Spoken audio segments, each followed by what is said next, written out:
Bueno, buenas tardes, buen día a todos y todas. Les saludamos en representación de Kairos Educación, que es un equipo de líderes educativos de diferentes partes del mundo que estamos comprometidos con el impulso de la transformación de la educación como pilar fundamental para la construcción de una sociedad mejor para todos y todas en la que nadie se quede atrás. Este es un foro muy importante como parte de los foros que estamos realizando en preparación para el documento que vamos a presentar en la CRES 2005 que se va a realizar en Brasilia en CRES marzo de 2024.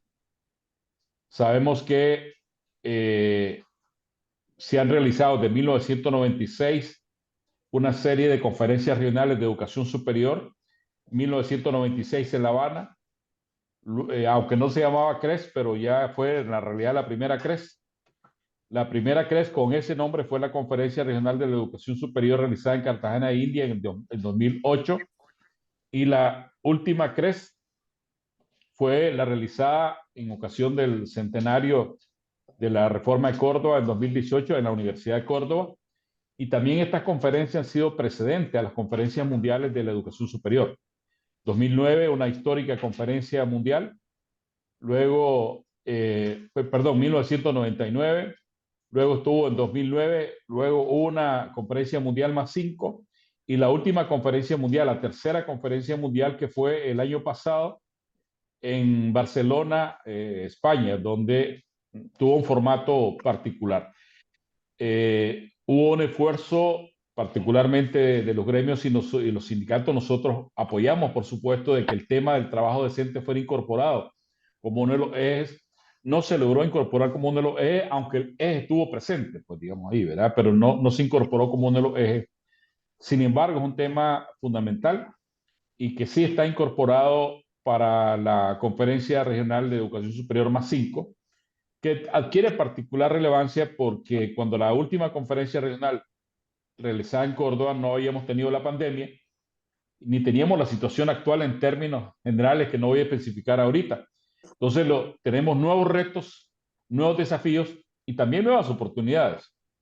Pero bueno, sobre este tema tan importante para la educación superior en el mundo y para la sociedad en su conjunto, qué bueno que tenemos hoy una serie de panelistas. Yo quiero agradecer voy a referirme solamente a mi amigo Marcelo Di Stéfano, quien va a moderar y va a ir presentando cada uno de los panelistas. Marcelo, una persona con una larga trayectoria, una persona de lucha permanente por por la educación superior, por el trabajo decente y por las condiciones de vida de la comunidad universitaria y de la sociedad en su conjunto, diría yo, ¿verdad? O sea, una persona que tiene secretario ejecutivo de la Confederación de Trabajadores Universitarios de las Américas y también con una proyección mundial. Así es que nos place mucho, Marcelo, y agradezco por tu moderación de este evento. También vamos a tener a Sara desde Paraguay, que va a hacer la relatoría de este evento, porque al final, como digo, queremos tener unas conclusiones que vayan de cara a la conferencia regional más 5, que acaba de tener una conferencia, un encuentro en Paraguay y luego está en el contexto del Congreso Universidad 2024 en La Habana, Cuba. Será prácticamente la fase preparatoria final antes de la conferencia regional CRES más 5 en Brasil. Entonces, agradezco a los y las panelistas que tienen, por supuesto, gran experiencia, gran trayectoria y mucho que decir sobre este tema tan importante, a quienes ven en directo y a quienes verán en diferido este importante foro y sobre todo los aportes pues, que vamos a recoger de cara a la conferencia. Un saludo especial a mi apreciada amiga Ana Lucia Gazola, que es la vicepresidenta de Kairos Educación y que también fue directora general del DIESALC, fue rectora de la Universidad Federal de Minas Gerais y muchas cosas más, ¿verdad? Un saludo especial. También está nuestro amigo Juan José Salado, lo veo que está conectado, que es también de la directiva de Kairos Educación. A todos y todas. No voy a especificar más. Amigo Marcelo, por favor. Muchas gracias, Telémaco. Muchas gracias por tu presentación, que no me la merezco, que solo es producto de tu amistad y lo que me ofrecías. Saludar también especialmente a Ana Lucia y a todos los amigos y amigas que se van a sumar a esta transmisión o que la van a ver en diferido. Agradecimiento a Kairos, que siempre tiene iniciativa en materia de educación superior y que siempre también tiene una inclinación especial para acompañar a las organizaciones sindicales y estudiantiles que son parte de este proceso. Vamos a introducir este eje de debate. Como contaba Telémaco, lo introducimos con un poquito de historia. Siempre los sindicatos estuvimos presentes en las CRES, pero no siempre fortalecidos, no siempre empoderados, no siempre hemos tenido una posición de privilegio en estos debates. Hemos participado aisladamente, no hemos participado en la adopción de los temas, en las decisiones estratégicas, pero sin lugar a dudas en el último tiempo hemos crecido y hemos ganado un lugar sobre la base del trabajo de siempre, el esfuerzo, la conquista, la perseverancia.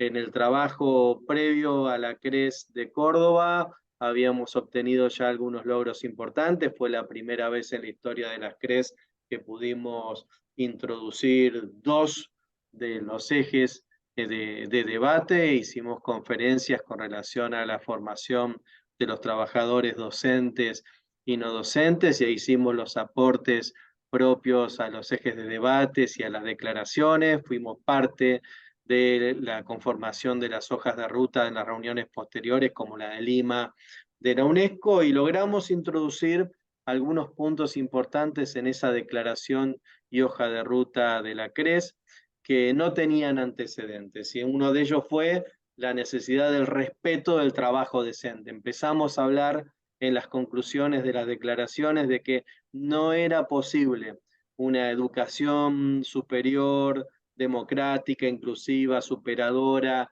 que intermedie en los objetivos de desarrollo sustentable si no se garantizaba el cumplimiento de los objetivos de trabajo decente en el trabajo en la educación superior. Linkeamos los ODS de educación con los ODS de trabajo y incorporamos el concepto de trabajo decente, que es un concepto de la Organización Internacional del Trabajo, ¿no? El trabajo con respeto a la libertad sindical, con negociación colectiva, con respeto al ejercicio del derecho a la huelga, con seguridad y salud en el trabajo, o sea, con las garantías de que el trabajo se puede hacer como corresponde en las universidades. A partir de ahí también el espacio latinoamericano y caribeño de educación superior en enlaces, primero tuvo una apertura a las organizaciones sindicales como partícipes, con voz y sin voto, y con el tiempo hemos logrado un triunfo significativo el año pasado en la reunión de Cartagena de Indias, donde hoy las organizaciones sindicales somos miembros plenos, con voz y con voto, de ese espacio latinoamericano y caribeño de educación superior. En ese tránsito venía la Conferencia Mundial de Educación Superior. La UNESCO planteó 10 ejes y en ninguno de esos 10 ejes figuraba el trabajo decente. En una alianza estratégica,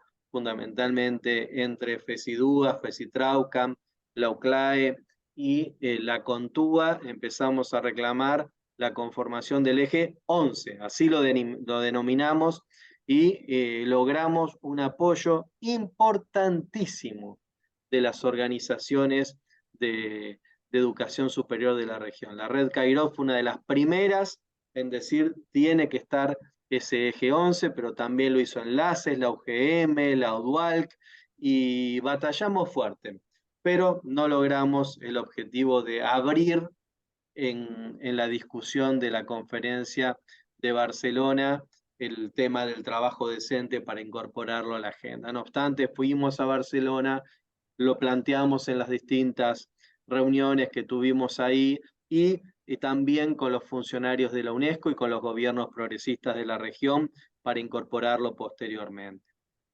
Este año el año pasado en realidad empezamos a trabajar en esta idea de la CRES más 5, primero sin saber dónde se iba a hacer y con mucha incertidumbre llegamos a Córdoba, a la primera reunión de la pre-CRES, y logramos ahí sí el acompañamiento y la aprobación para que el trabajo decente se debate en la próxima CRESMA 5 que realizaremos en marzo en Brasilia. Y una vez que fue definido que era Brasilia y que iba a tener preponderancia en la definición el gobierno de Lula y el Ministerio de Educación Superior de Brasil, por supuesto también trazamos las alianzas estratégicas porque ahí era claro que teníamos aliados también en el punto gubernamental y quiero resaltar que el gobierno argentino también siempre apoyó esta propuesta. Así las cosas, vamos a tener un eje, el eje 7, trabajo decente, se articuló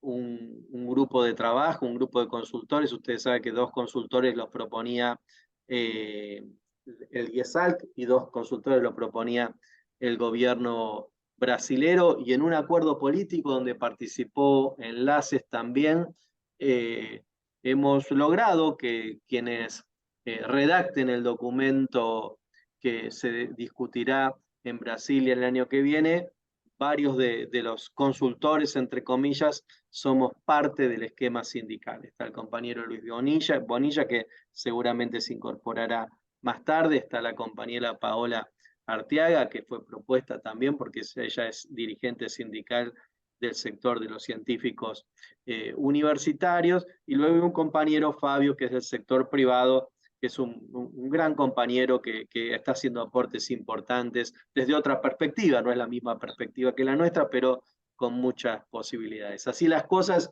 nuestro objetivo el año que viene en Brasilia va a ser discutir cuáles son las condiciones que debe garantizar el sistema de educación superior para que se respete el trabajo decente en las dimensiones que plantea la Organización Internacional del Trabajo en todas las universidades del continente. Creemos que va a ser un paso adelante, estamos muy entusiasmados, nos preparamos para los debates de Cuba en el mes de febrero, en ese momento vamos a tener un primer borrador que estamos trabajando en el grupo de consultores y seguramente se potenciará más adelante. Bien, esto como marco de los debates, hacia dónde vamos, cuáles son los antecedentes y qué es lo que queremos hacer.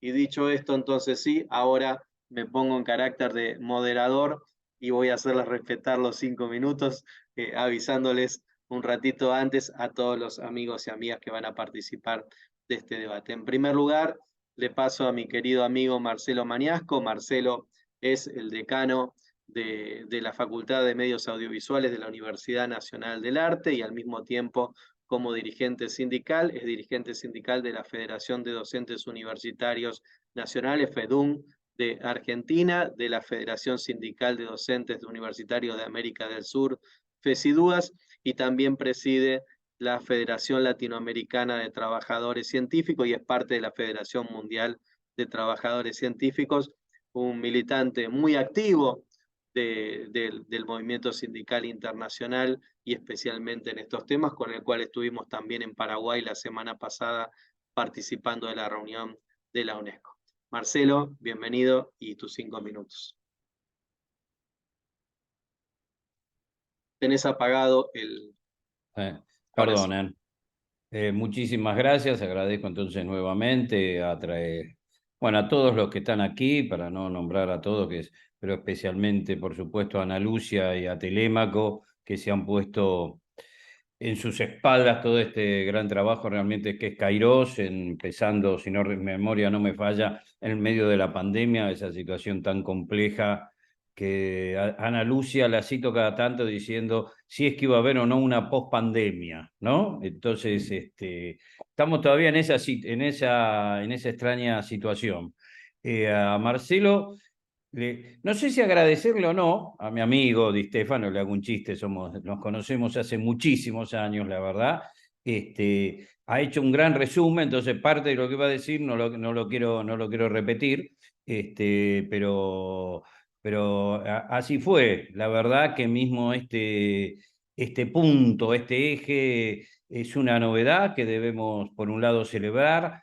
Es el fruto de trabajo de muchísimas personas de distintos momentos, en donde lo que sí queda claro que durante muchos años la situación de las trabajadoras y los trabajadores del sistema universitario, más allá de las distintas funciones que tienen, no se la pensaba, no se la imaginaba, ¿no? Todos sabemos que por ahí a lo que no se nombra queda, como se suele decir, invisible, ¿no? No, que lo invisible es lo que no se ve, lo que no quiere decir que no exista, pero esta es la situación.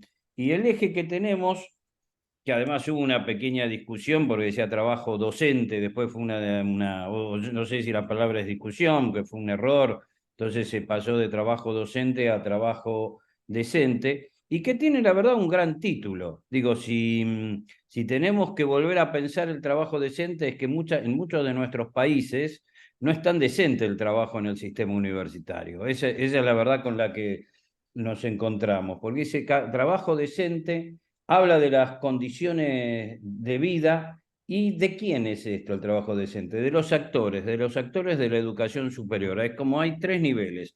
Lo que es el trabajo decente, todos podemos encontrar, debemos haber leído este concepto, como recalcó Di Stéfano, que surge desde la OIT, que se va imponiendo desde la OIT, ¿no? Promovido por la OIT, es generar suficientes puestos de trabajo, respondiendo a las demandas, pero también es un requisito que sean empleos productivos, empleos de calidad, que los trabajadores lo puedan ocupar en condiciones de libertad, de igualdad, seguridad, etcétera, ¿no?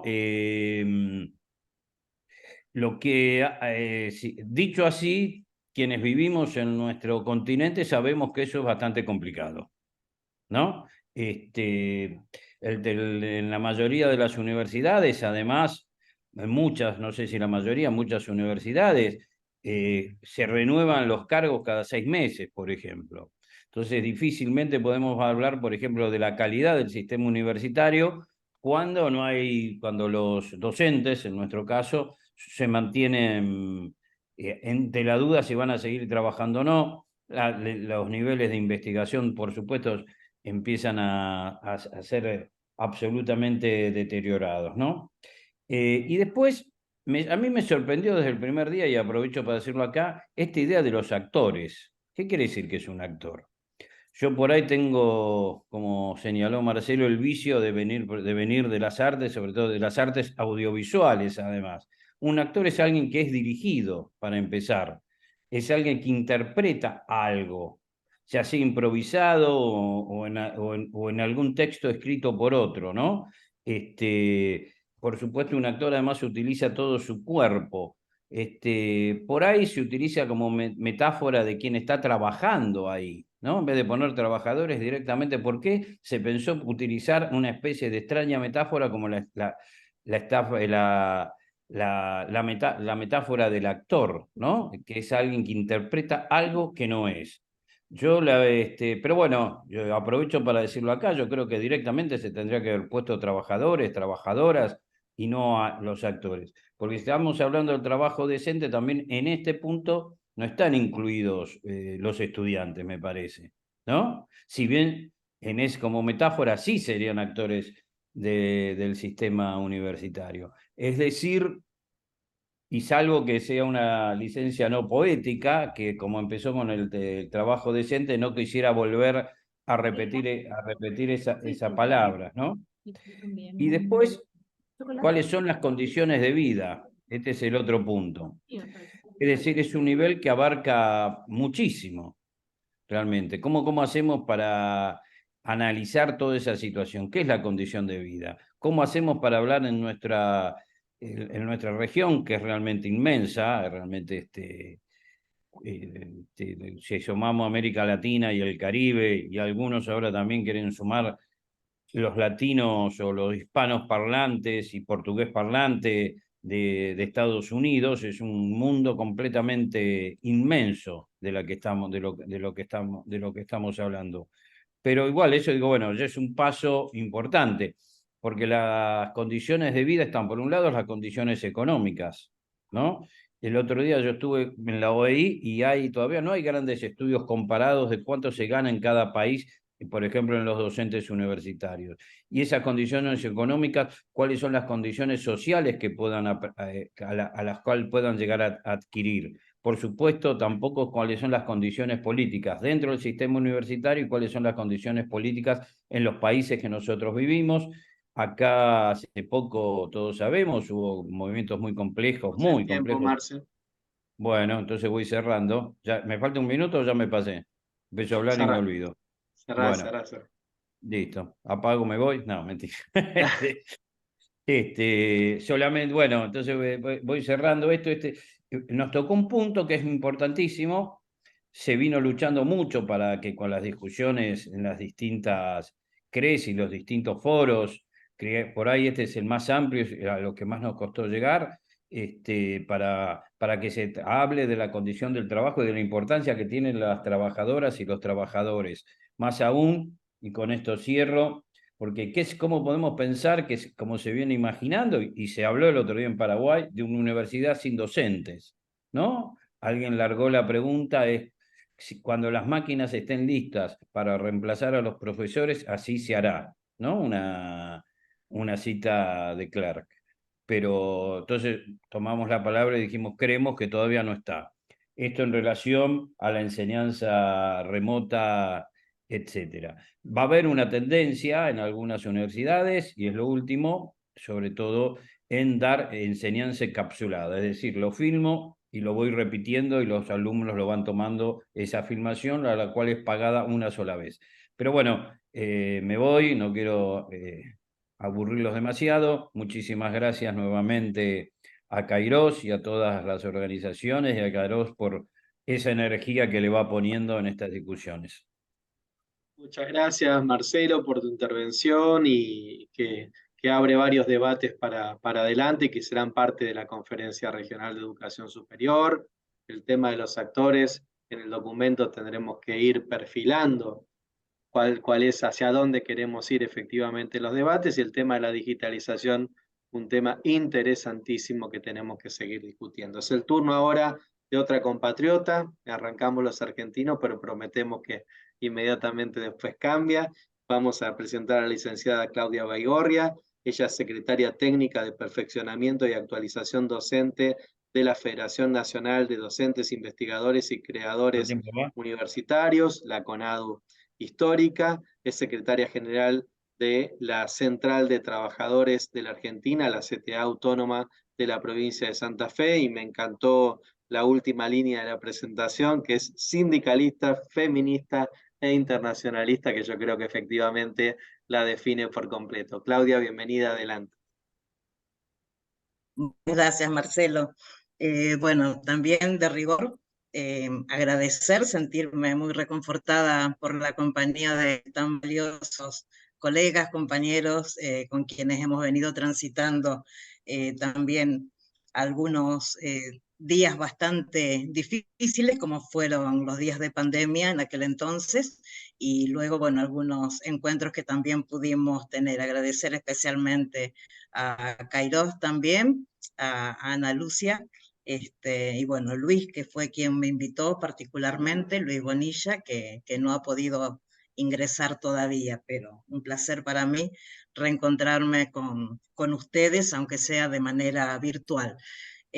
Nosotros venimos, a ver, en cuanto a nuestra federación, CONADU Histórica no participó junto al resto de las organizaciones en 2018, en ocasión del centenario de la reforma universitaria, en la CRES que se realizó en Córdoba. Nosotros veníamos con una postura un tanto crítica por estos aspectos que comentaban mis dos compañeros Marcelos, que tenía que ver con la falta de contención, la falta de incorporación de aspectos que refieren a cuestiones sensibles para la docencia universitaria y preuniversitaria, como son las condiciones de trabajo, y como era fundamentalmente el tema de la carrera docente, que para nosotros fue una conquista muy grande el haber conquistado el primer convenio colectivo de trabajo en el año 2015, luego de más de 20 años de lucha, y convenio que todavía seguimos con algunos inconvenientes para su aplicación en el conjunto de las universidades nacionales en nuestro país, que como ustedes saben, por derecho constitucional gozan de autonomía dentro del sistema universitario. Esto es lo que hace, lo que comentaba recién Marcelo Mañasco, el tema de, por allí, las designaciones precarias que tienen que ver con que no todas las universidades aplican el convenio colectivo de trabajo, ni respetan la carrera docente universitaria y preuniversitaria que allí se establece.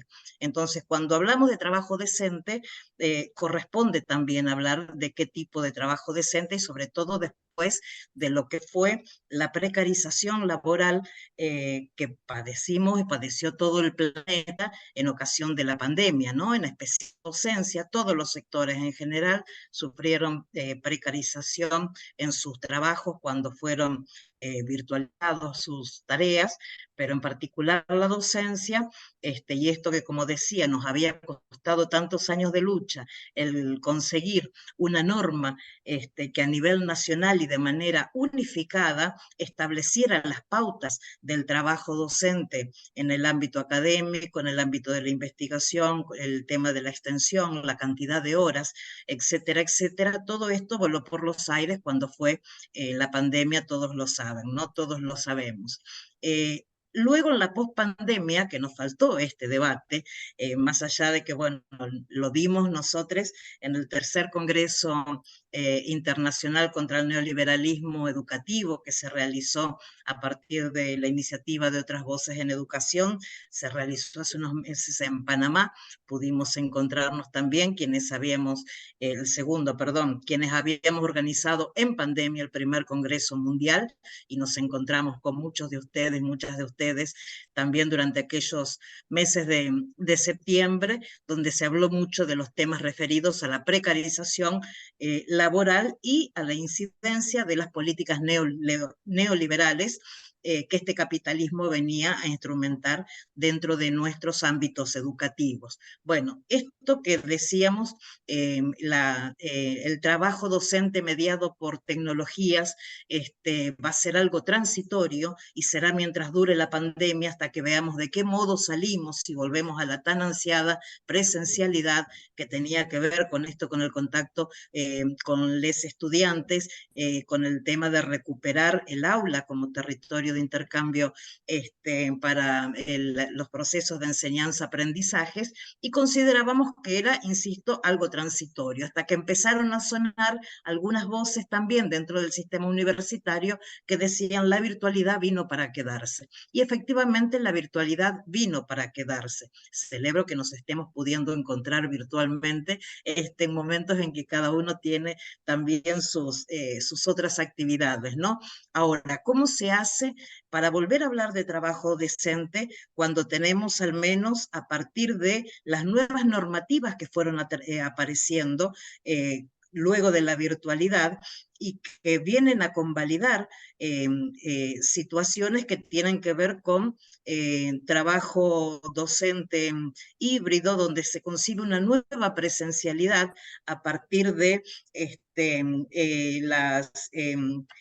a través de lo que se llama la presencialidad sincrónica, por ejemplo, donde se establecen normativas por parte de las autoridades universitarias que definen un sistema argentino de créditos académicos universitarios, que fija también la duración de nuevas carreras, fija créditos de referencia para estudiantes para determinar y establecer la nueva duración de las carreras, porque es cierto que hay por allí un abismo entre la duración teórica y la duración real. ¿Cómo se hace para que esto no afecte las condiciones del trabajo docente?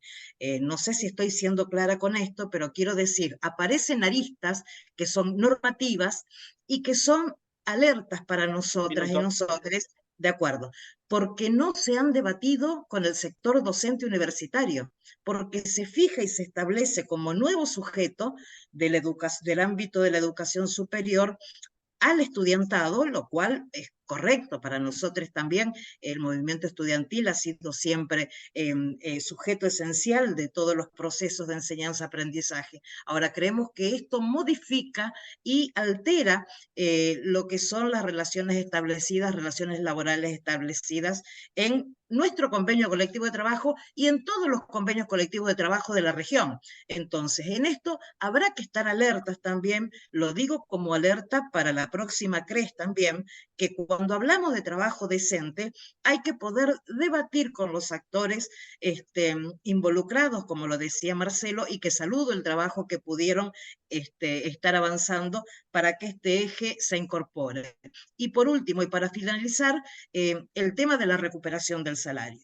El tema de la recuperación del salario en contextos inflacionarios que son agobiantes como el de nuestro país, pero que no es el único en la región, pero la lucha por la recuperación del salario tiene que poder estar también, así como el establecimiento de los pisos de acuerdos de la universidad, el modelo universitario que sí queremos para nuestros países. Lo dice alguien que viene sosteniendo una lucha muy grande junto a otros compañeros y compañeras en un contexto de mucha tristeza, de mucha pena por lo que han sido las elecciones nacionales que respetamos y valoramos en nuestra patria, pero donde asume una dupla neofascista que el primer anuncio que ha tenido ha sido la desaparición del Ministerio de Educación de la Nación y su degradación a rango de secretaría. Todavía no sabemos, asumen el 10 de diciembre, quién van a designar en ese Ministerio de Educación, pero los nombres no son, créanme, para nada auspiciosos ni referentes de la educación pública y la universidad pública por la que tanto hemos luchado durante todos estos años. Muchísimas gracias a todos y un abrazo enorme. Muchísimas gracias, Claudia. Compartimos la preocupación por lo que se viene. Y bueno, ahora nos toca agudizar el oído, porque en nuestra región se hablan 3 idiomas: español, portugués y portuñol, ¿verdad? Así que nos toca, le vamos a pedir a Jennifer, ella representa al Sindicato Nacional de Docentes de Educación Superior de Brasil, Andes. Le vamos a pedir que, no sé si habla español o que fale divagado para que todos podamos escucharla con tranquilidad y que nos cuente su mirada sobre este tema tan importante, el trabajo decente en la educación superior. Bienvenida, Jennifer.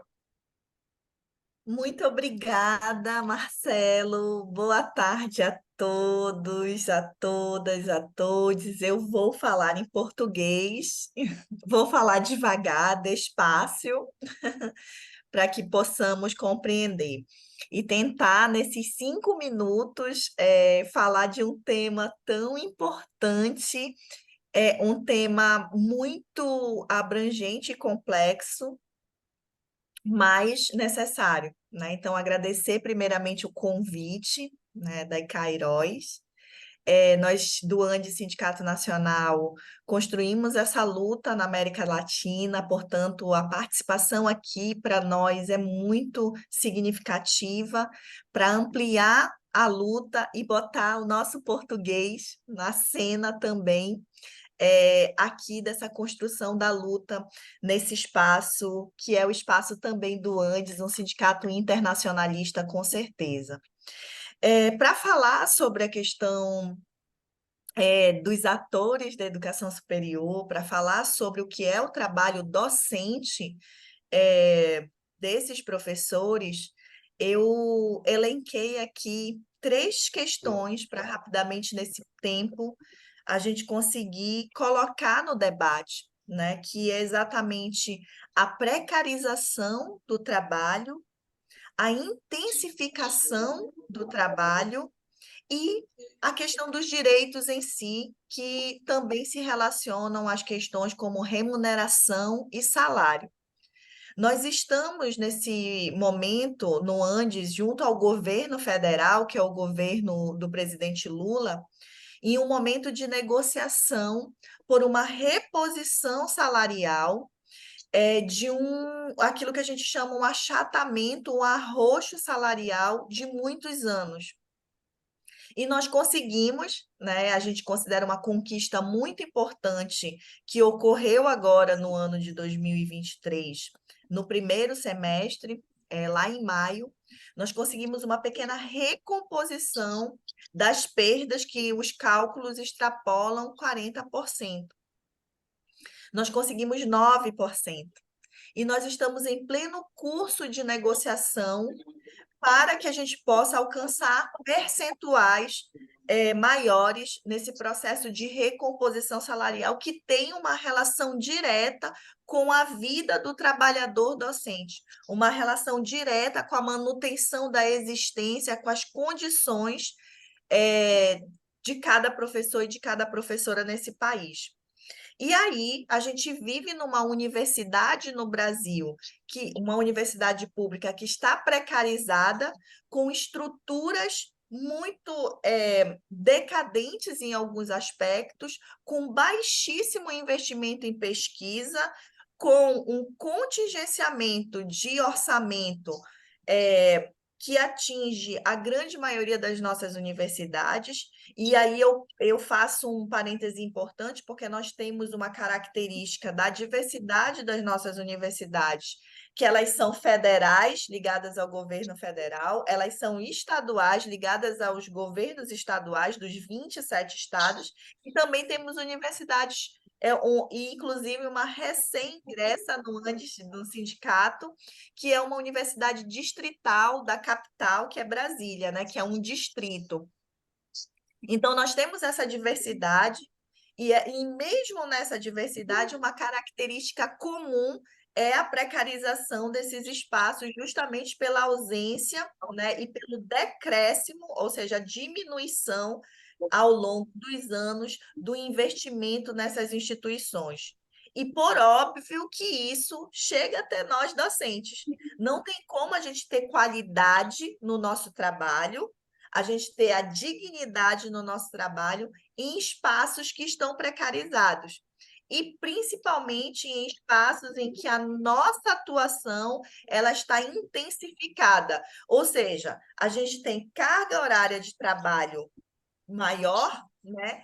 E, inclusive, de sala de aula, em detrimento da pesquisa e da extensão, que são três, né, frentes do nosso trabalho: a pesquisa, a extensão e o ensino. Então, a gente tem uma prioridade. Tem um microfone aberto de alguém. Um microfone aberto que está dando interferência. Não sei de quem é. Então, essa priorização no ensino, ela tem a ver também com esse decréscimo de investimentos de dinheiro público nas universidades, né? Nos nossos centros de pesquisa. E tudo isso faz intensificar nosso trabalho. E na intensificação do nosso trabalho, a gente perde a qualidade, né? A gente perde a qualidade da nossa vida, da nossa existência. Mas, mesmo assim, o Brasil, ele desponta na produção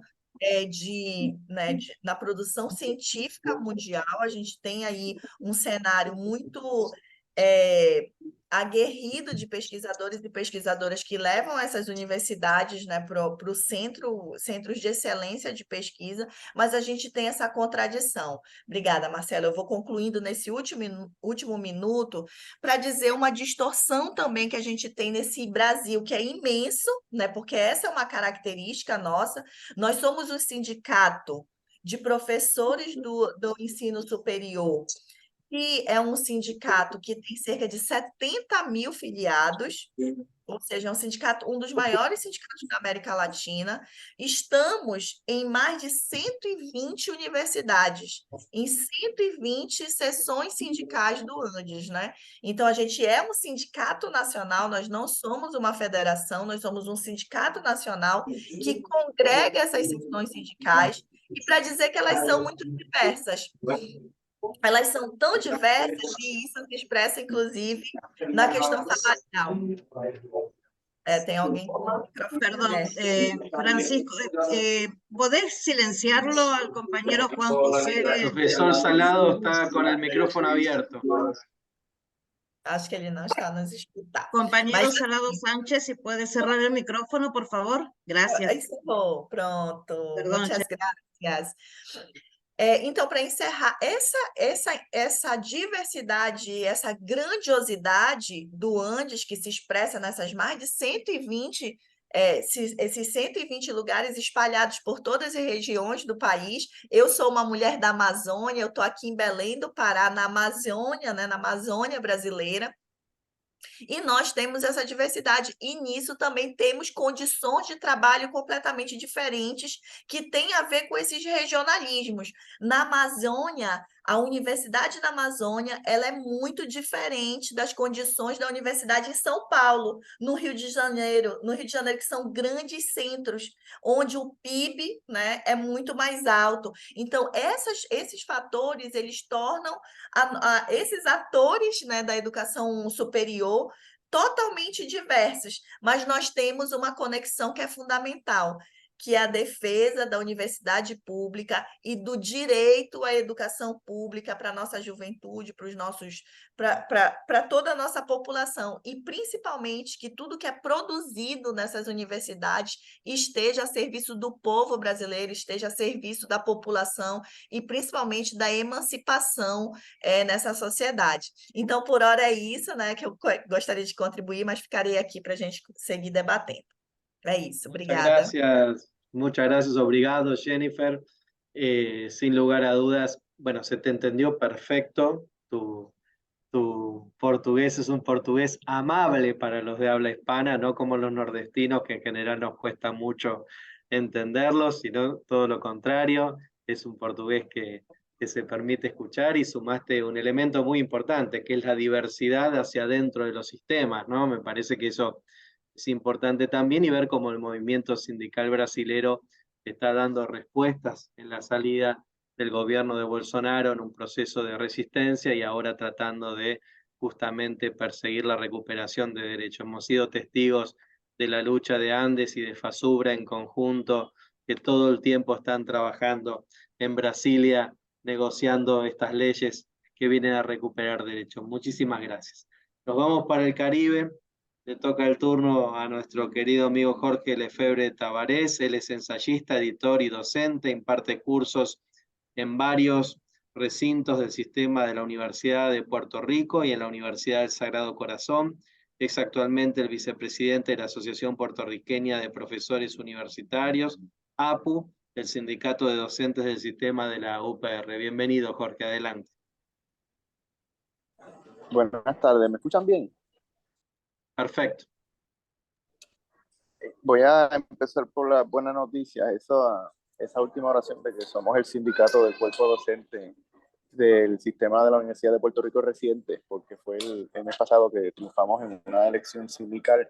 Antes del mes pasado no había sindicato docente en Puerto Rico, ni en el sistema privado ni en el sistema público, por cuestiones realmente técnicas. La Asociación Puertorriqueña de Profesores Universitarios se fundó en el 1961, pero por cuestiones técnicas, como no se estaba claro si la UPR, la Universidad de Puerto Rico, que tiene 11 universidades distintas, si la UPR era agencia pública o corporación pública, como eso no se sabía, no había sindicato porque hay una ley distinta para las agencias y otra para las corporaciones públicas. Pero finalmente, el mes pasado nos convertimos en un sindicato y ahora estamos en el proceso de redactar nuestro primer convenio y negociar nuestro primer convenio colectivo. Antes de eso habíamos luchado en cuestiones particulares, el retiro, la cuestión salarial, el plan médico, pero nunca habíamos tenido la oportunidad de tener una carta contractual que cobija a toda la docencia de la UPR. Yo voy a decir algunas cosas que quizás son muy similares y también algo distintas a lo que han dicho. En el caso nuestro, en Puerto Rico, y particularmente en el caso de la docencia de la UPR, que es 1/3 del total de docentes de educación superior en Puerto Rico, un problema que hemos tenido es el problema económico. En Puerto Rico inició una recesión extendida en el 2006 y desde el 2006 al día de hoy solo ha habido 3 o 4 años de crecimiento positivo en la economía. Hemos tenido una contracción económica de alrededor de 20% que es una cifra que usualmente se asocia con guerras, ¿no? Así que eso ha afectado a Puerto Rico. Eso creó también o fomentó una crisis de la deuda de Puerto Rico y, como ustedes saben, por la cuestión colonial, la relación colonial entre Puerto Rico y Estados Unidos. Luego de esa crisis de la deuda se nos impuso una Junta de Control Fiscal, una junta no electa impuesta por el Congreso de los Estados Unidos, y que, si bien es cierto que no puede legislar, todavía nosotros tenemos elecciones, elegimos a senadores, a representantes. La Junta no legisla, pero sí controla el presupuesto y puede anular legislación, además de controlar el presupuesto de Puerto Rico. Y la Junta de Control Fiscal ha sido particular enemiga de la Universidad de Puerto Rico porque principalmente el sector estudiantil ha sido protagonista en las luchas en contra de medidas neoliberales desde el 2009. Y eso se ha manifestado con un recorte presupuestario. Se supone, según la ley de la universidad, que la UPR, que como les dije, incluye 11 recintos, distintas unidades a lo largo de la isla, reciba el 9.6% del Fondo General del Gobierno de Puerto Rico. Pero como la Junta de Control Fiscal controla el presupuesto, lo que hemos recibido es la mitad de ese presupuesto, un 4.6% más o menos en el pasado año fiscal. Y lo que se ha visto es lo que mencionaba Jennifer, una intensificación del trabajo docente, sobre todo para aquellos y aquellas docentes que tienen permanencia en el sistema público.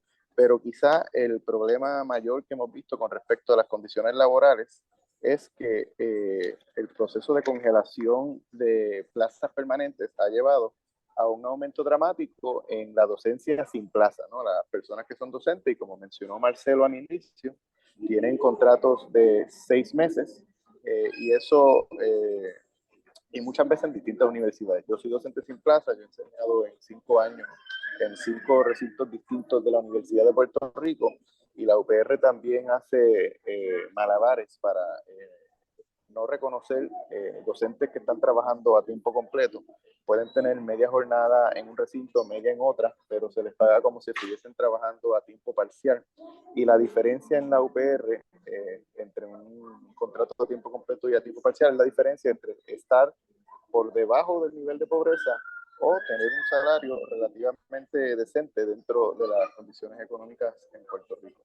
Del total de docentes sin plaza, un 60% recibe salarios que los ubica por debajo del nivel de pobreza. Quienes pueden superar el nivel de pobreza usualmente es porque tienen varios trabajos, 2 o 3, porque a veces 2 trabajos, sobre todo si son 2 trabajos docentes, no necesariamente aseguran el salir del nivel de pobreza. Estamos hablando también de que, además de los salarios de pobreza, no tienen plan médico, no tienen retiro, no tienen ningunos beneficios marginales. Y el total de docentes sin plaza, que antes de la crisis era alrededor de 20%, ahora es mitad de la docencia total del sistema de la Universidad de Puerto Rico.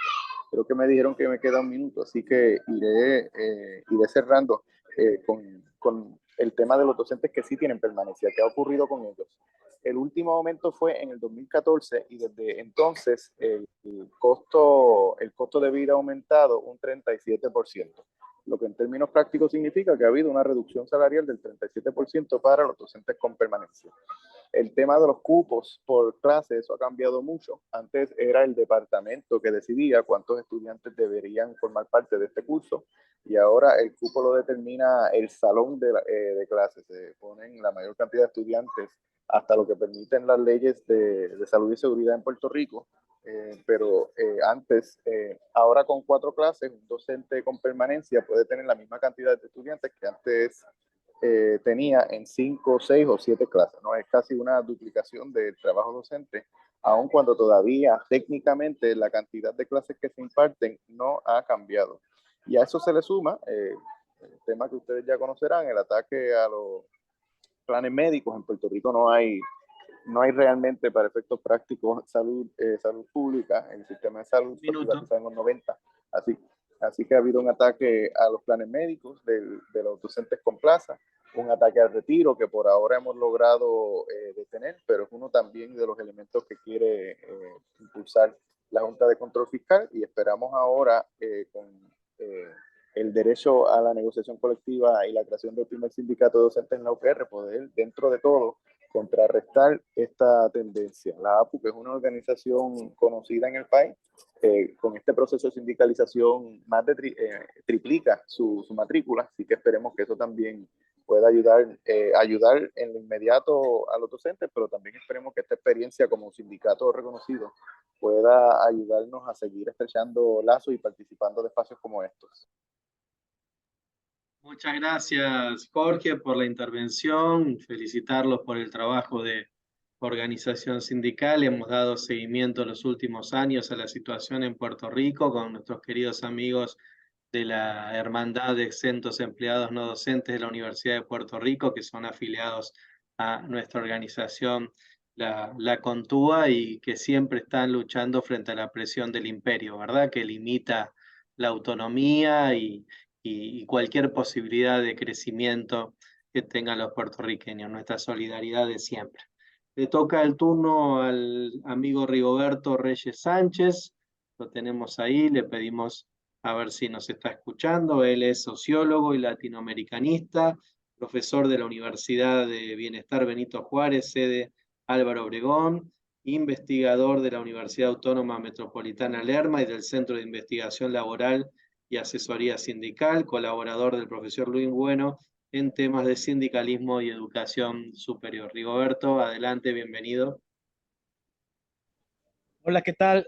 Muchas gracias por el espacio. Vengo, sobre todo en este momento, en representación del profesor Luis Bueno Rodríguez. Soy parte del equipo de investigación con el que él colabora y en el que venimos trabajando ya desde hace algún tiempo en temas de sindicalismo y educación superior en México.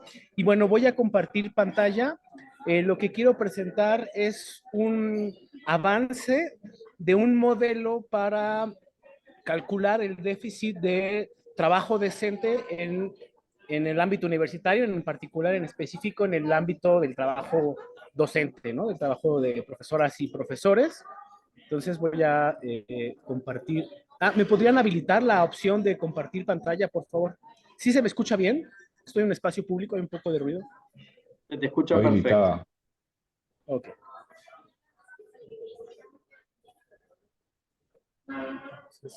Solo si me habilitan, porfa, lo de compartir pantalla. Está habilitada, ¿no?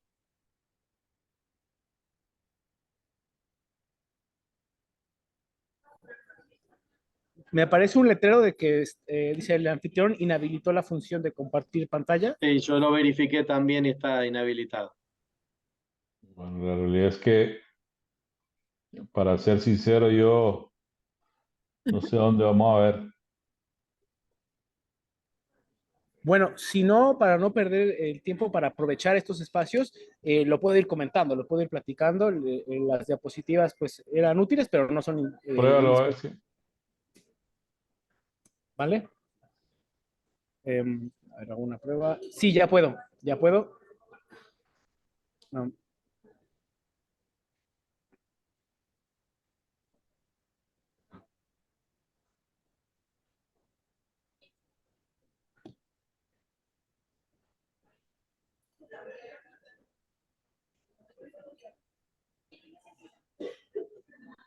Listo, me parece que ahí ya se ve.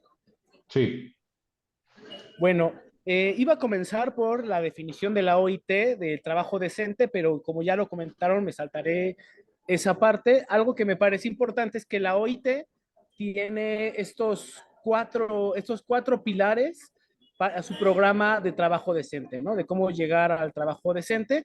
La primera es creación de empleo, el segundo es protección social, el tercero son derechos en el trabajo y el cuarto es el diálogo social. Por su parte, la ONU propone en sus objetivos de la Agenda 2030 tres esferas clave para avanzar hacia el trabajo decente a nivel nacional e internacional. El primer eje es la modificación a las políticas nacionales, implica un rediseño institucional, en algunos casos implica modificaciones a las leyes federales del trabajo y también capacitación para las personas servidoras públicas. El segundo eje son las alianzas mundiales, ahí sobre todo la ONU está pensando en alianzas entre organismos internacionales y por último un tercer eje que le llama Unidos en Acción, en el que se refiere pues a la organización y a la vinculación de organizaciones laborales y sindicales, ¿no? Que eso es algo que creo que nos interesa sobre todo en este espacio, ¿no? La generación de redes internacionales sobre temas de trabajo decente. Algo que nos parece importante es tener como alguna información puntual, incluso medible, de cómo está la situación del trabajo decente en las instituciones de educación superior públicas. Para ello encontramos una propuesta que nos parece muy interesante, una propuesta de las investigadoras argentinas María Estela Lanari y Claudia Giacometti. Ellas proponen un sistema de indicadores de trabajo decente integrado por un conjunto de indicadores mínimos, pero suficientes dentro de los parámetros de información oficial disponible en la Argentina, ¿no? Es nuestra inspiración, es nuestra base este modelo, aunque desde luego el caso mexicano es distinto por la información que hay pública, por cómo está organizado el trabajo y sobre todo porque lo que queremos estudiar es la situación del trabajo decente en cada una de las universidades, es decir, el estudio caso por caso, a diferencia de la propuesta de las colegas María Estela y Claudia, que son como datos más agregados. Las autoras llegaron a una conclusión muy interesante. Dice, el trabajo decente lo podemos definir con base en solo dos grandes ejes que se articulan. El primer eje es la cantidad, es decir, si hay trabajo suficiente para todas y para todos. Es decir, si la población que desea trabajar y está en capacidades tiene ese espacio o si hay falta de espacio para trabajo. Y el segundo eje le llaman calidad, que está integrado por si el trabajo es justamente remunerado, si hay un ejercicio en condiciones de libertad del mismo, si hay seguridad ocupacional y si hay dignidad humana. Para las autoras, estos dos ejes concentran los principales elementos del trabajo decente que plantea la OIT. Y a partir de eso, ellas hacen un desagregado, digamos, una operacionalización de dimensiones y subdivisiones que debería tener el trabajo decente. Por ejemplo, en cantidad, la dimensión es solamente una, cantidad de personas en edad y condición de trabajar ocupadas. Aquí, desde luego, ellas insisten que esto se tiene que hacer con perspectiva de género, ¿no? También hacer una desagregación entre varones y mujeres. En cambio, en el de calidad tenemos tres dimensiones. En el eje de calidad tenemos tres dimensiones, siempre siguiendo la propuesta de las autoras, ¿no? La primera es dignidad y seguridad, la segunda es bienestar y equidad, y por último, el respeto a los derechos fundamentales del trabajo. Como subdimensiones, que es algo que ya se puede hallar más empíricamente, que podemos encontrar en información pública o incluso en los propios contratos. En el caso de la dignidad y seguridad, saber si hay estabilidad en el trabajo, es decir, si hay contratos, si se puede hacer como planes a mediano y largo plazo, si hay seguridad social, si hay derecho al descanso, si hay salud y seguridad en el trabajo. En la dimensión de bienestar y equidad, ellas plantean que se debería saber si hay ingresos suficientes, si hay una equidad en la distribución, es decir, si no hay una diferencia muy alta entre un tipo de docentes y otros. Y por último, en el de derechos, el respeto a los derechos del trabajo, pues saber si hay libertad y diálogo social y erradicación del trabajo infantil. Esta propuesta, desde luego, no se puede llevar al pie de la letra al caso mexicano, bueno, por las diferencias que hay en legislaciones, información pública, pero también porque el espacio universitario pues tiene ciertas peculiaridades que quisiera mencionar. Para empezar, bueno, México tiene un universo de instituciones de educación superior muy amplio numéricamente y también enormemente diverso en materia laboral, ¿no? Por ejemplo, tenemos universidades que son autónomas, que tienen ciertas características incluso laborales, y otras que no son autónomas, que pertenecen a la Secretaría de Educación Pública. Eso sin contar las instituciones de educación superior técnica o todo el universo de universidades privadas en el que no nos estamos metiendo por ahora. Además, al interior de cada universidad, como seguramente ocurre en muchos países de América Latina, hay una gran diversidad de situaciones laborales, ¿no? Desde profesores y profesoras con cierta estabilidad laboral, con buenos ingresos, hasta otros que tienen una situación mucho más precaria. Un ejemplo, la UNAM, ¿no? Que es la universidad más grande del país, tiene más o menos 42.190 profesoras y profesores, pero de esos 42.190, solamente 12.525 son profesoras y profesores de tiempo completo. El resto de docentes son profesoras y profesores que suelen tener contratos breves de 6 meses o de 1 año, con sueldos mucho menores a los que tiene alguien que ya tiene tiempo completo. A diferencia de la UAM, que tiene como mayor proporción de profesores ya contratados. Sí. Entonces, a continuación tenemos este modelo que no voy a poder alcanzar a explicar a detalle porque además no se alcanza a ver muy bien, pero de nuevo proponemos estos dos ejes que ellas definieron, ¿no? Las compañeras, el eje de cantidad y el eje de calidad. Algo que nosotros agregamos al eje de calidad es incluir el tema de la libertad del diálogo sindical. Consideramos que en el eje de respecto a los derechos fundamentales del trabajo, un actor clave en el ámbito universitario es saber qué tipo de sindicatos tiene esa universidad. En México suele haber 2 tipos de sindicatos en las universidades, ¿no? Los sindicatos independientes y democráticos que están al margen de ese gran corporativismo de la CTM, priista, etcétera. Y por otro lado, tenemos en muchos casos sindicatos de simulación u otros que son sindicatos académicos, que solamente agremian a profesoras y profesores y que en el caso mexicano suelen ser sindicatos que están del lado de las autoridades y no del lado de los trabajadores. Entonces, nos interesa mucho ir clasificando y encontrando los tipos de sindicatos que tienen en el país. Y para eso, nuestra fuente de información no es tanto la información pública agregada, sino la información que hay en los propios contratos que tienen las y los trabajadores docentes. Cabe agregar que un caso que nos preocupa mucho son de unas nuevas universidades que se llaman Universidades del Bienestar de la SEP, en donde ni siquiera se reconoce la relación laboral. Los docentes no firman contratos laborales, sino convenios de colaboración, lo cual pues contraviene todas las directivas, los elementos del trabajo decente. Lo dejo aquí a reserva de pues más adelante poderles pasar la presentación y que lo pueda revisar cada quien con calma. Saludos. Muchas gracias, Rigoberto, y sí, muy pertinente la presentación, que te pedimos no las compartas, así también la compartimos con los demás. Tenemos 2 de los ponentes que por distintos motivos no van a estar.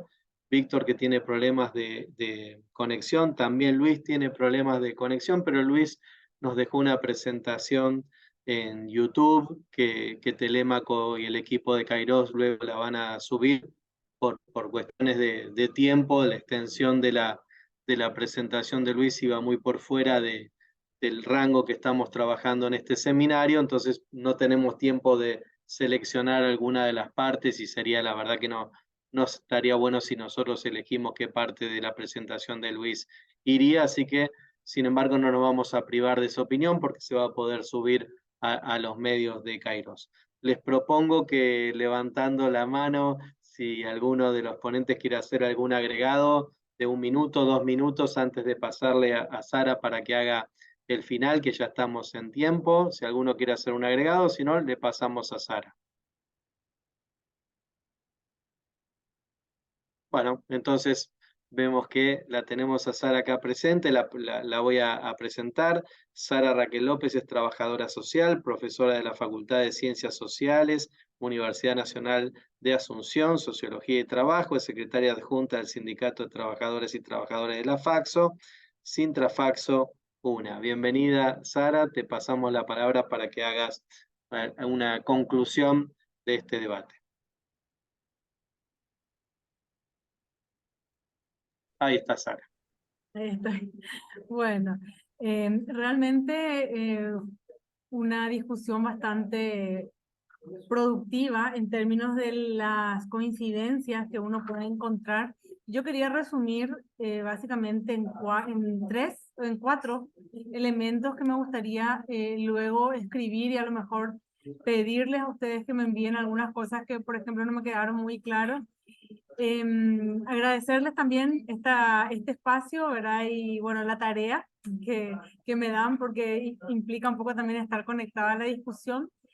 Y básicamente creo que las coincidencias que tenemos en compañeros de Argentina, Brasil, Puerto Rico, México, que son quienes pusieron, quería resumir en 4 puntos que se relaciona uno con, en todos, la línea fundamental es el tema de la precarización del trabajo, precarización que se agudizó durante la pandemia y que luego de la pandemia trajo a colación un nivel de trabajo virtual que vino para quedarse, como decía uno de los compañeros, vino para quedarse, y eso tiene una implicancia en términos de la intensificación del trabajo.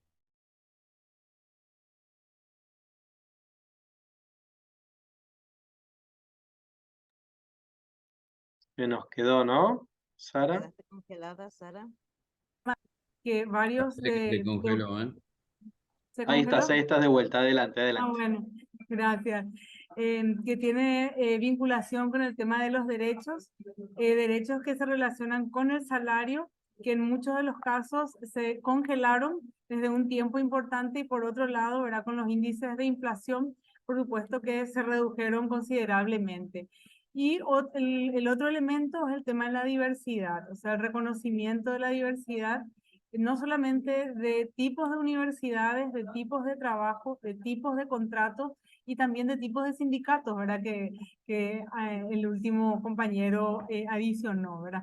Entonces me parece que para mí estos son los 4 puntos que a lo largo de las exposiciones se fueron colocando, y la importancia también de colocar en Brasilia y en Cuba previamente estos elementos con mucha fuerza, debido a esto que Marcelo decía al inicio, ¿verdad? O sea, la lucha para que se visibilice este tema del trabajo docente / trabajo decente, porque en realidad no hay una distinción que hacer en en esas palabras que parecieran similares, pero que cambiando la O nomás, ¿verdad?, pareciera que tiene otro sentido, pero en realidad tiene que ver con nuestro trabajo, nuestras condiciones de trabajo. Y a lo mejor también el otro elemento que de estos 4 que habría que colocar dentro de uno de los puntos es el tema de cómo también en los diversos espacios la inversión en presupuesto para investigación o inversión, sobre todo en investigación, ¿verdad?, que también está bastante disminuido. Bueno, esos son los puntos que me parece que tomé nota de cada uno de ellos, y me gustaría, como decía, escribirlo y pasarles para que ustedes puedan adicionar algo más, que por ahí, en el afán un poco de escribir rápido y de escuchar, no lo pude concretar tan fácilmente. Muchas Marcelo, gracias, Sara, y a mí bienvenido a los aportes. me gustaría No, ya te paso conocer. para ir todo tuyo a partir de ahora, todo No. tuyo. Ahí va, A hasta mí el me final, parece que el gracias. tema estabilidad, o sea, hay algunas cosas, las condiciones, por supuesto, básicas, ¿no? El salario, las condiciones de trabajo, la intensificación, pero hay un tema crítico que es el tema de estabilidad laboral, ¿verdad? Que muchas instituciones está siendo puesto en riesgo, porque no solamente es lo decía creo el amigo el compañero de Puerto Rico, que no se contratan nuevos, pero es que incluso de los contratados se está reduciendo personal. Y el tema de estabilidad laboral es un aspecto crítico, me parece a mí, pero a mí me gustaría, si ustedes están de acuerdo, pero sin empleo no hay ni siquiera de condiciones que hablar, ¿verdad? Entonces, es el empleo, tener la estabilidad, tener las condiciones, tener el salario que está vinculado a muchas cosas que han sido planteadas. Pero a mí me parece que es un aspecto crítico. Incluso, pues digamos, hay muchos docentes que al no tener un empleo estable, andan ahí de un lado para otro, ¿verdad? Y creo que también, digamos, esos derechos hay que reivindicarlos también, ¿verdad? Porque casualmente, porque no, simplemente no tienen un empleo estable, son los que llamados, por lo menos en mi país, profesores horarios, pero que tienen muy mal pagados, que no tienen condiciones, no tienen seguridad social, etcétera, y que está totalmente precarizado, pues digamos, las condiciones de ellos. Entonces, creo que también es un segmento que hay que abordarlo. Y aquí finalizo. Yo hace unas semanas tenía un encuentro con poetas, ¿no? Decíamos, la inteligencia artificial pues, hace rima. Uno le pide al chat y en segundo le hace un poema que tiene rima y tiene métrica, pero no tiene alma, ¿no? Lógicamente, rima y métrica y como uno quiera, y en cuestión de segundos se lo hace con la estrofa que quiera, pero sin alma. Y lógicamente, el caso del maestro y maestras, profesores, pues como le queremos, profesora, es vital también, digamos, para esa interacción humana con los estudiantes. Entonces, yo creo que, me parece a mí, pues, que hay que, estoy de acuerdo con lo que ha planteado Sara como resumen, pero me parece a mí que el tema estabilidad y el tema de que no puede ser sustituido, no es que no está siendo sustituido, sino que tiene que ser potencial la inteligencia artificial, la tecnología, pero no para sustituir al docente, no para sustituir al no docente, sino para mejorar la eficiencia del trabajo, la calidad del trabajo, etcétera. Pues me parece a mí que esos son aspectos muy presentes que habría que enfatizarlos y dejarlos muy claro en la Cresma 5, si ustedes están de acuerdo. Sí, súper, súper. Tomo nota. Que está pidiendo la palabra Claudia y Jorge, a ver, y Roberto también. Todos breves, ¿eh? Y Marcelo, todos. Claudia, no se te escucha. Saco los auriculares. ¿Ahí se Ahora sí, escucha? ahí sí, Ok. ahí sí. Bueno, coincidiendo con lo que acaba de incorporar Francisco, y también con el resumen que hizo Sara, me parece pertinente remarcar lo que sí surgió de la CRES del 2018, que es el tema de reivindicar a la educación superior como un derecho de los pueblos, ¿no? Reivindicarlo porque, digo en esto, sobre todo en contextos por allí de lo que nos quedó como consecuencia de la pandemia, que fue un poco la avanzada de las políticas neoliberales, decía hoy también en la intervención, en el ámbito educativo, que esto incide directamente o se sustenta, sobre todo como todo lo que es el capitalismo, se sustenta en la precarización, en la flexibilización del trabajo docente. Entonces, remarcar la defensa de lo público y en ese contexto contra las consecuencias de la aplicación de políticas neoliberales en el ámbito de la educación superior, que tiene, insisto, directa incidencia. Y alertando un poquito sobre lo que Rigoberto mencionaba también, como las directrices de la OIT y a qué nos referimos cuando hablamos de trabajo decente y de qué hablamos cuando hablamos de los derechos laborales, en todo caso de la clase trabajadora. Hay también una embestida, o por lo menos intentos de avanzar contra el derecho a huelga de las y los trabajadores. Nuestro país con seguridad va a ser playa de experimentos de todas estas políticas precarizadoras, flexibilizadoras, porque vienen con la privatización, así lo han anunciado, después que lo puedan cumplir es otra historia. Vouchers y aranceles para las universidades, para la escuela pública. Cercenamiento del derecho a huelga, descuentos por los días de paro, etcétera, etcétera, bueno, eliminación de convenio colectivo y paritaria. No me quiero amargar más ni los quiero amargar más a ustedes, ¿no? Pero quiero decir, hablar de trabajo decente supone hablar de la lucha contra el modelo neoliberal y con todas sus variantes, ni hablar sobre lo que son estos anarcocapitalistas, ¿no? Como en nuestro país. Eso nada más para agregar.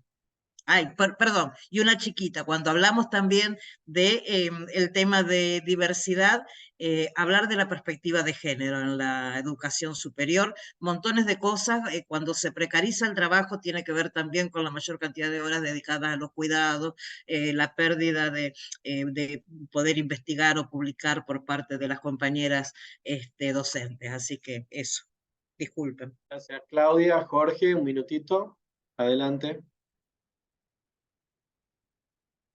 Sí, quería añadir solo 2 puntos con respecto a la inestabilidad laboral que se está trabajando. Y en el caso nuestro, a pesar de que originalmente pensábamos que precisamente esta inestabilidad y precariedad ayudaría a movilizar a estos compañeros y estas compañeras docentes para unirse a la APU y movilizarse, realmente lo que pasaba era que se desincentivaba la movilización y la participación activa en la APU, porque en última instancia no sentían pertenencia con la universidad. Eran contratos de 6 meses, realmente de 4 meses, 4 meses y 3 días más o menos acá son los contratos. Y también lo que había era una desincentivación de la participación activa en la vida universitaria y en la vida sindical, que también es algo organizativo que hemos tenido que trabajar e incluso modificar la estructura nuestra de directiva e incluso la cuota, el descuento descuento de cuotas, ajustarlo para los compañeros y las compañeras con trabajos a tiempo parcial, inestables, para que puedan de alguna manera participar del sindicato a pesar de las desventajas económicas que tienen. Gracias, Jorge. Está nuestro querido amigo Roberto Villier desde México. Roberto, adelante.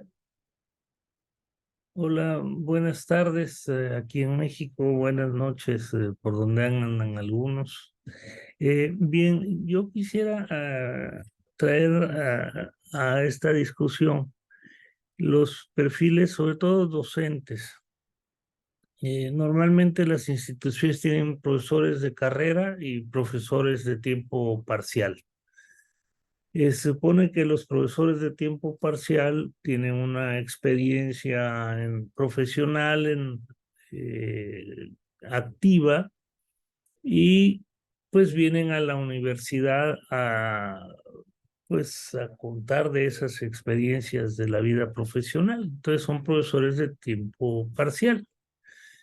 Pero la cosa se ha distorsionado un poco, porque los profesores de carrera estamos obligados, de acuerdo a nuestro contrato colectivo de trabajo, a tener un máximo de 18 horas de docencia y el resto del trabajo para otras funciones universitarias, la investigación, la extensión, la tutoría y la gestión académica. De tal suerte que, pues, obligados por la expansión de la matrícula de estos nuevos tiempos, pues las universidades han crecido en su matrícula y ese crecimiento ha sido absorbido por profesores de asignatura, porque no hay profesores de tiempo, porque ya no hay plazas, al menos en México. De tal suerte que las conquistas laborales de los sindicatos han llegado a hasta 30 horas semana mes para los profesores de tiempo parcial. Uno con 18 se las ve negras como profesor de tiempo completo. Está uno viviendo en la universidad. Yo digo que somos profesores de tiempo repleto, no de tiempo completo. De tal suerte que esa desnaturalización nos genera desigualdades porque hay profesores que con 30 horas ya se sostienen, ya no son profesores que están en la vida profesional, son profesores que están en la universidad. Con 30 horas frente a grupo ya no te queda tiempo de hacer absolutamente nada. Entonces, un estudio que hicimos, dijo la Mosca, en la Núñez, cuando estaba yo por allá, sobre profesores de tiempo parcial, nos demostró que el poquito más del 50% de la docencia universitaria está en manos de profesores de tiempo parcial. Y no existen, y lo digo con claridad, no existen en México políticas públicas para profesores de tiempo parcial.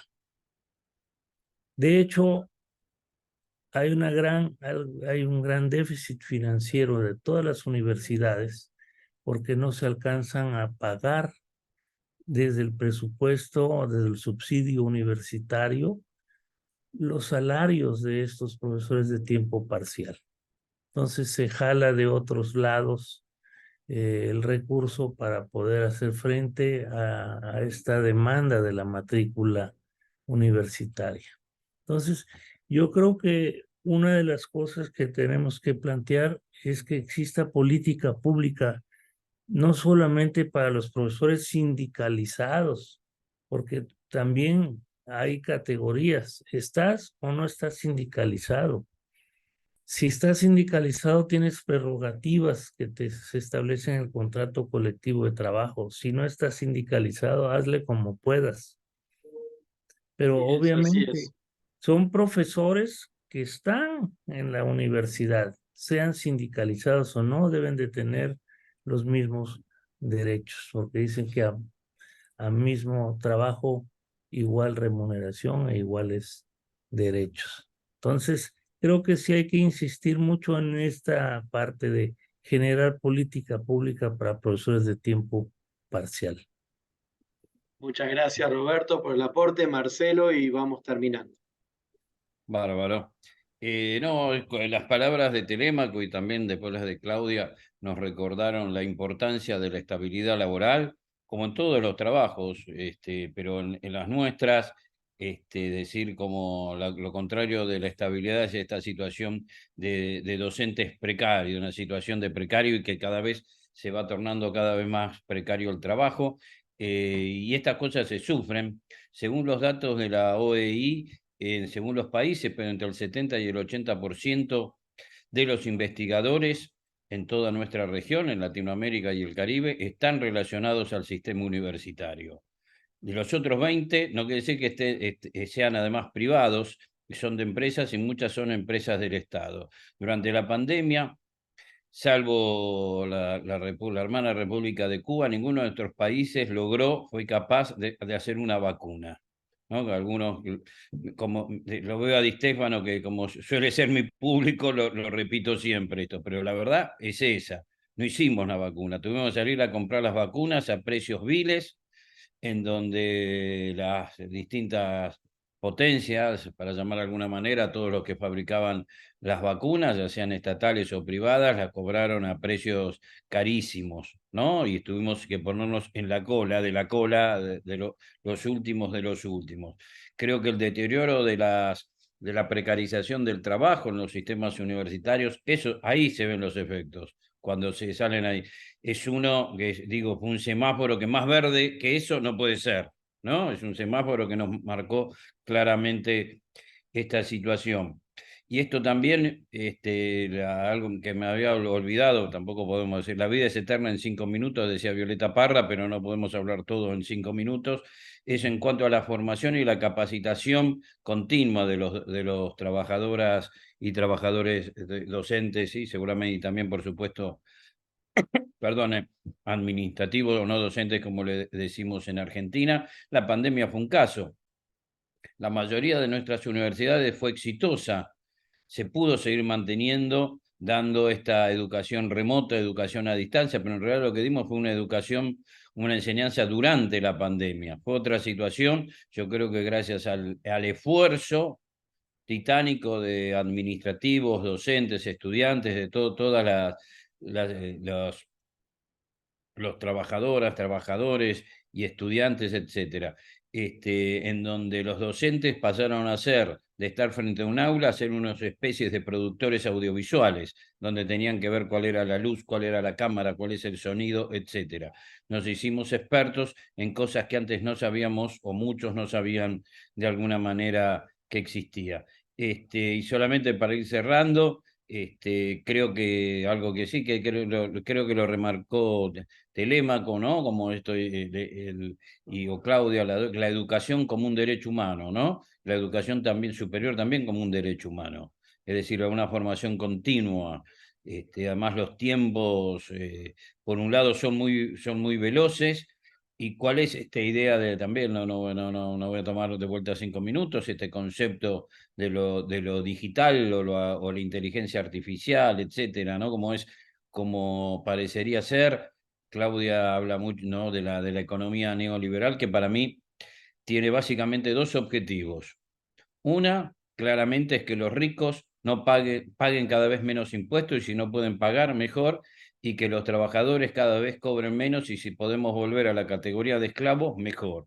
En muchos lados se da algo muy parecido, es lo que aquí, por ejemplo, se llama emprendedores, que son gente en general son jóvenes, no todos son jóvenes, que se compraron una bicicleta, se compraron una moto y van repartiendo cosas. Y no lo llaman trabajo esclavo, sino lo llaman emprendedores. En realidad son gente que no consigue ningún trabajo mejor, no hay otra situación, es esto. Y creo también que ahora se viene, no solo en Argentina, se viene con esta idea de lo digital, este espíritu instalado, una nueva oleada de privatizaciones de la educación y de la educación superior.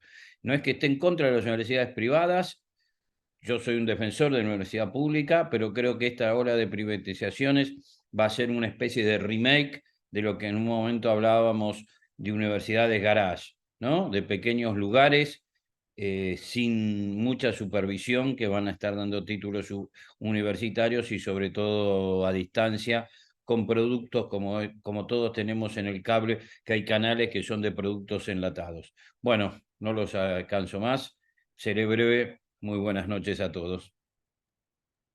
Gracias, Marcelo, gracias a todos y a todas. Sin lugar a dudas, si definimos a la educación superior como un bien público y social, un derecho humano fundamental que debe ser garantizado por los estados, eso se da en un marco de respeto a los derechos humanos laborales. No hay posibilidad de cumplir con el deber universitario, el deber de la educación superior, si al mismo tiempo los trabajadores docentes, no docentes, científicos, no lo hacen en condiciones de trabajo decente. Gracias a Kairos por la invitación, a Telémaco y a Ana Lucia en particular, gracias a todos y a todas los ponentes, las ponentes que participaron acá, y con esto en tiempo y en forma damos por cerrado este webinario rumbo a la Conferencia Regional de Educación Superior +5 que tendremos en marzo del próximo año en Brasilia. Muchísimas gracias. Muchas gracias, compañeros y compañeras. Un abrazo. Obrigada. Un abrazo. Chao, chao. Bien, bien. Abrazo, Jenny, a todos los compañeros.